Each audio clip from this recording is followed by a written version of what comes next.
ఒక పక్క సంక్షేమానికి పెద్దపీట వేస్తూనే మరొక పక్క అభివృద్ధిని కూడా పరిగెట్టించి పనిచేస్తున్నామనే దానికి ఈ రోజు ఈ యొక్క శంకుస్థాపనలే ఒక ఉదాహరణ అనే విషయాన్ని ఈ సందర్భంగా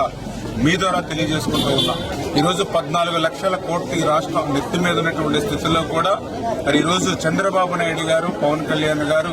నరేంద్ర మోడీ గారి యొక్క సహకారంతో మళ్లీ ఆంధ్రప్రదేశ్ రాష్ట్రానికి, తెలుగు జాతికి మళ్లీ పూర్వ వైభవం వచ్చేటువంటి విధంగా కృషి చేస్తూ ఉన్నారు. దానికి నిదర్శనమే మొన్న విశాఖపట్నంలో ఒక్కరోజు నరేంద్ర మోడీ గారు ఆ పర్యటన ఒక్కరోజే అక్షరాల 2 లక్షల కోట్ల రూపాయల పెట్టుబడుల్ని ఆంధ్రప్రదేశ్ రాష్ట్రానికి వచ్చాయని నేనంటే, అదేవిధంగా మనం విశాఖ ఉక్కు ఆంధ్రుల హక్కుని సాధించుకునేటువంటి విశాఖ ఉక్కుని మరి వేల 11,500 కోట్ల మరి నిధులిచ్చి మరి ప్రైవేటీకరణ నుంచి ఆపి కాపాడుకోగలిగాము అని అంటే, మరి అదేవిధంగా మరి ఏదైతే ఈవేళ చూస్తూ ఉన్నాం, మరి ఒక రాజధాని అమరావతి నిర్మాణం కానీ, మరొక పక్క పోలవరం ప్రాజెక్టు నిర్మాణం, మరి మెట్రో, రైల్వే జోన్, మరి ఇట్లా ఇవన్నీ కూడా మళ్లీ పట్టాలు ఎక్కుతున్నటువంటి పరిస్థితి ఈవేళ ఆంధ్రప్రదేశ్ రాష్ట్రంలో. అంటే ఒక ఆంధ్రప్రదేశ్ రాష్ట్రాన్ని మళ్లీ ఒక పునర్నిర్మాణం ఈవేళ చంద్రబాబు నాయుడు గారు, పవన్ కళ్యాణ్ గారు, నరేంద్ర మోడీ గారి సహకారంతో చేస్తున్నటువంటి పరిస్థితి. గత 5 సంవత్సరాల పాలనలో మనం చూసాం ఈ రాష్ట్రంలో ఉన్నటువంటి పరిశ్రమలు, లూలు గారి, అమర్ రాజా, జాకీ, మరి ఏదైతే కియో ఎక్స్టెన్షన్, ఈ పరిశ్రమలన్నీ కూడా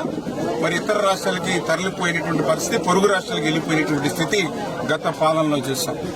ఎప్పుడైతే ఉద్యోగ ఉపాధి అవకాశాలు లేవో యువత అంతా కూడా నిర్వీర్యమైపోయి గత పాలనలో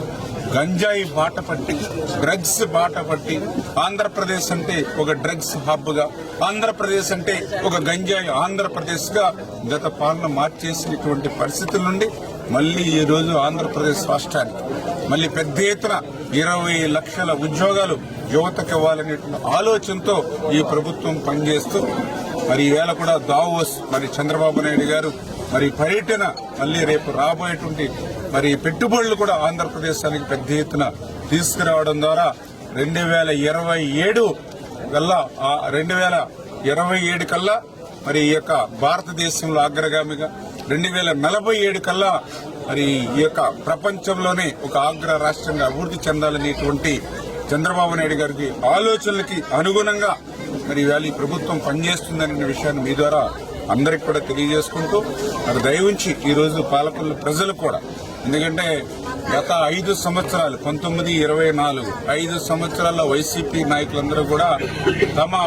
పదవుల మీద దృష్టి పెట్టారు. మరి తమకు పనికొచ్చేటువంటి జేబులు నింపేటువంటి కార్యక్రమాల మీద శ్రీకారం చుట్టారు. దానికి ఉదాహరణే ఏదైతే కాజగొప్పులో గాని, పనికిరానిటువంటి